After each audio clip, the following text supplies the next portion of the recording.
Hey guys, welcome to the channel. So today in the kind of more revitalized room, we're going to be looking at Aitum Stream Suite and using their outputs to go live across Twitch, YouTube and Kick. And I will even show you how I go live on YouTube vertical and horizontal at the same time. So without further ado, let's get into it, shall we? Sick of your browser hogging all of your resources while you're live on stream, or maybe you accidentally leaked all your private information to your chat? Well, you don't have to worry about that anymore with Opera GX and their brand new streaming profile tools. With muted tabs on startup, built-in ad blocker, graphics acceleration, and finally some fancy keyboard and browser sounds for all you ASMR streamers out there. There's no reason to risk leaking all of your questionable browsing history. Opera GX have even teamed up with Streamlabs to give you exclusive discounts on a monthly or yearly Streamlabs Ultra plan. Download the browser now today, sign up to gx.me, and then go to GX Quest to claim your exclusive discount codes. Never miss a stream from your favourite creators with notifications built straight into the Twitch sidebar app, and pop out any of the live streams to keep an eye on all the action while browsing around the web. And if you're afraid of losing any of your previous browser settings or bookmarks, don't worry, Opera GX has you covered with an easy to use import tool. I've personally used Opera GX for many years now, and I highly recommend it to all my streamer friends and gamers as well. Download the browser today by clicking on the link in the description down below. Trust me, you will not regret it. So before we get started into this, I just want to state this is exactly how I have stuff set up within my streaming setup. I go live across Twitch, YouTube and Kick all at the same time, and I've not had any issues going across all three platforms. I've also tested out my setup within YouTube going live on horizontal and vertical. However, remember the chat that doesn't actually support horizontal and vertical streams at the same time. This is because YouTube are coming out with combined chat, and it's kind of wasted money and resources putting all this time into a feature that is going to become moot in the end in a few months. So the first thing we're going to do is we're going to have a look at our OBS settings. Now in here, I have connected my stream as my Twitch as my main output. The reason for that is we can actually take advantage of the enhanced broadcasting system. What basically the enhanced broadcasting system does, it creates several different encoded versions at different resolutions on your computer.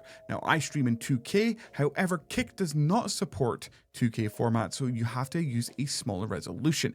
So instead of having to downscale my canvas just for that output, I can take advantage of an encoder already being used within my system. So what we're going to do is we're going to make sure we got enabled enhanced broadcasting set up there within the multi-track video, set your streaming bandwidth to auto, video tracks auto, and on top of that as well, soon Twitch is going to be rolling out a full vertical supported system. It's currently in beta. I am on that beta luckily, so within your additional canvas, this is where you actually select what canvas you want to use for a vertical output. The next thing we're going to have a look at is the actual outputs itself. So this is how I kind of have it set up across the board, which is within streaming. I make sure that I've got advanced selected at the very top here. Our audio track is going to be 1, but our Twitch VOD track is going to be number 2. So basically when you save out your VOD to Twitch, it doesn't actually have that track into it, which basically means if you have any output such as music or anything like that as well that may be DMCA'd, you can actually have that saved to a completely different track while you're live, and it's not saved there on your VOD track. Now we can also take advantage of this across other platforms as well. Inside here, my video encoder is my AMD card. However, on my streaming PC, I would be using my NVIDIA H.264, I believe. My rate control is constant bitrate because you don't want variable bitrate while you are live. Preset quality high, profile high, and keyframe interval 0, bitrate 6000, which is the maximum you can go out on Twitch. However, since we're using the enhanced broadcasting system, it will be higher than 6000. Max speed frames is number 2, AMF, FM options, I've got nothing selected for that. And we also make sure too that our rescale output is disabled. Now remember, I am streaming out in 2K, which is 2560 by 1440p because YouTube supports this and Twitch also has this in beta. So what we're going to do is now we're going to set up our different outputs for going out to YouTube and also going out to Kick. So for YouTube, what we want to do is we want to sit there and we actually want to set up a specific stream key. Now you can sit here and you can manage your stream keys once you go into your live setup here. And I've set up one which is RTMP at 1440p. So basically this means that my stream knows I'm going to be streaming out in 2K, not in 4K, not in 1080, and it is fully set up for this. So as you can see here, I've just got 1440p streaming setup, RTMP default resolution, 1440p, 6 to 13 megabytes per second. So, and I've also got turn on 60 FPS option and turn on manual settings, just so we have complete control over this. So once you've selected that key, whereabouts are we? There we go. We're going to copy that stream key out and we're going to create a new output within Stream Suite. So the way we can do that is within our output section down here, we then click the plus sign and we're going to add a output for streaming, and then we're going to select YouTube for that output. Down here in the YouTube stream key, we're just going to copy and paste what we had from our YouTube studio.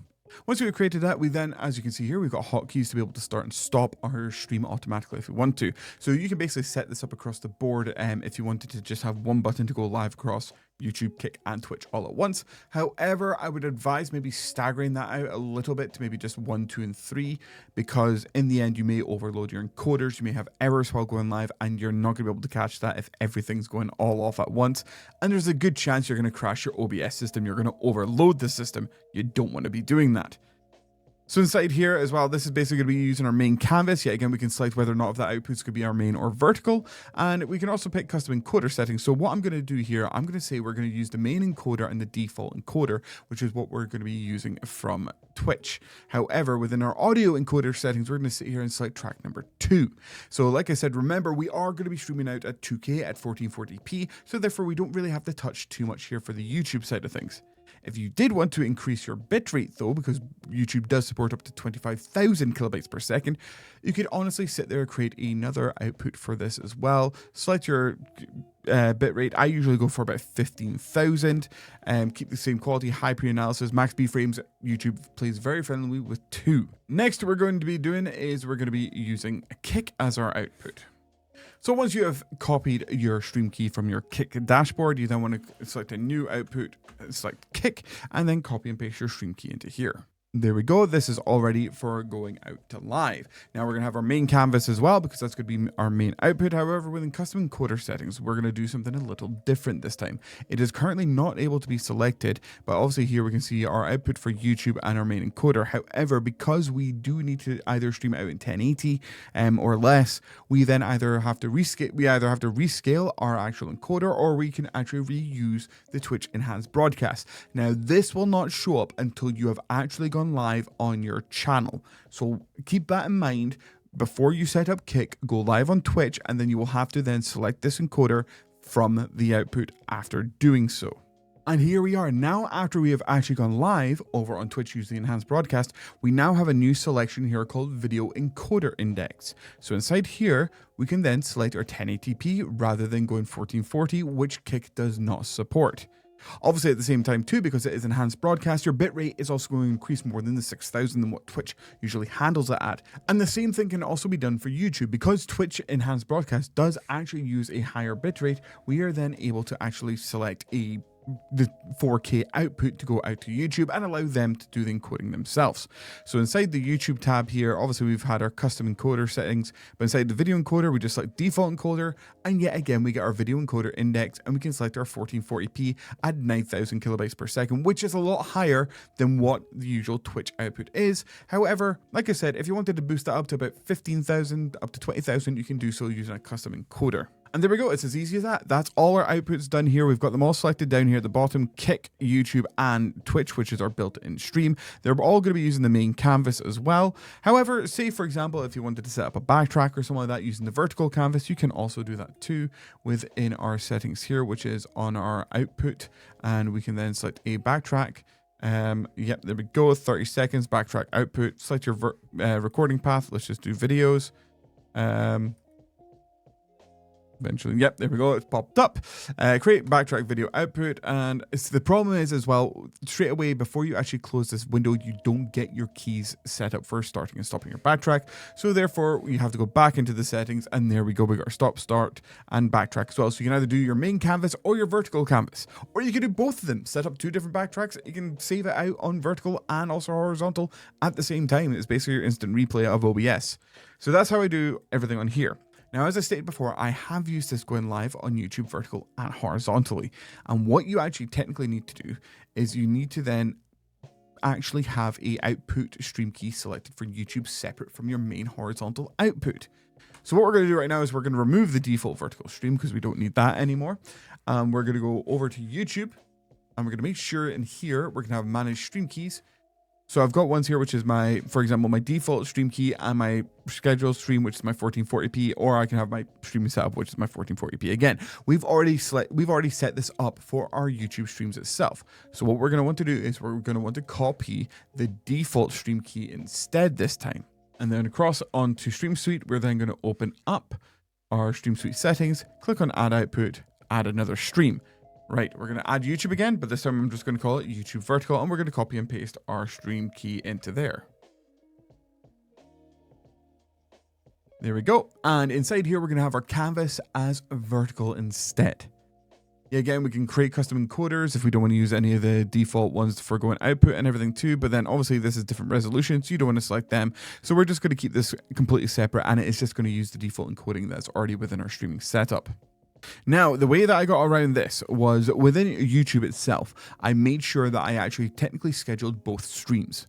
Okay, so what we need to do is we then technically need to come into YouTube Studio. We go into Manage. We're going to schedule a stream. Just going to create a new one. I'm just calling it Test. Horizontal. Stream software. Do whatever you need to on this one here. I'm also going to have this as unlisted so we don't go through the whole shebang of everything on it. We're just going to have this as unlisted, and we're going to go live like right now on that. That's completely fair enough then. So here we are. This is going to be the first one that we're going to use, and we're going to make sure up here our stream key selected at the top is going to be our 1440, so we know that we're going to be getting our horizontal stream on this one. So now here, if we click on YouTube to go live, we are going to go live out on that. And hopefully now when we go on to the YouTube here, we're going to see it's going to say preparing stream. And within a couple of seconds, we can see now we've got a connection here, which is excellent. And then we can go live on this.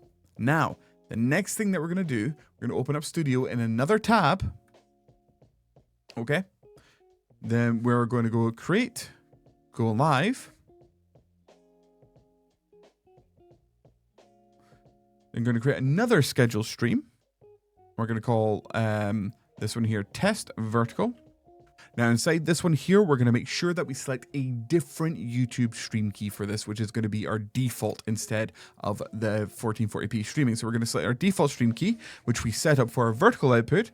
So now when we go back into OBS, we're going to click live on that one now. There we go. We got it all set up as a custom encoder. So hopefully, because we're using a different stream key now, going to see here we got a default stream key, which is going to be excellent apparently for the settings on this.